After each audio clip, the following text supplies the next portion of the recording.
A foul-smelling grease pit that's been torturing residents of Amargosa Valley is effectively shut down. After the I-Team first reported about the giant vat of restaurant grease that was plopped down in a residential area without the necessary permits, several government agencies started investigating.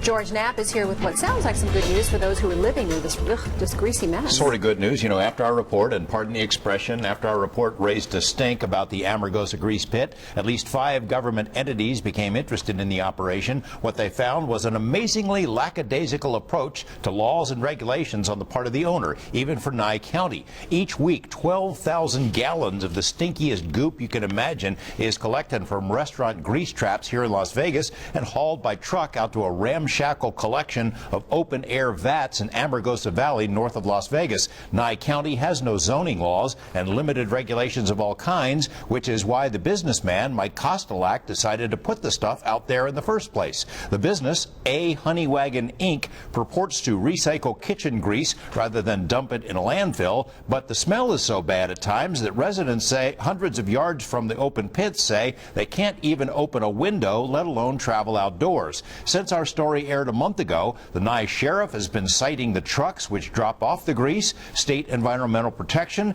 has conducted inspections, and the State Health Division issued a cease and desist order after it found out Kostelak lied when he told them he was putting in a 2-bedroom home rather than a stench factory.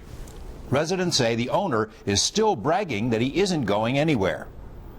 He stood up in front of a town board meeting and told us that he researched this area and he knows that we have no rules and no laws and he's going to do whatever he wants.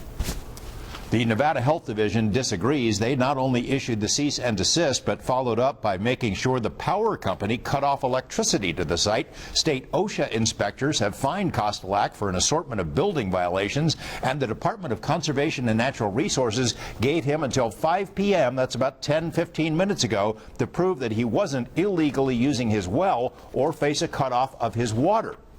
State Environmental Protection also has a deadline looming once the other agencies finish their business with Kostelak. They want to shut him down, but also to make sure he cleans up the mess before he leaves. None of this is coming fast enough for residents who are stifling their gag reflex every time they walk outside, but overall, it's an amazingly speedy response by so many government agencies. And if you want to learn more about the story, we have a lot of material posted on our website.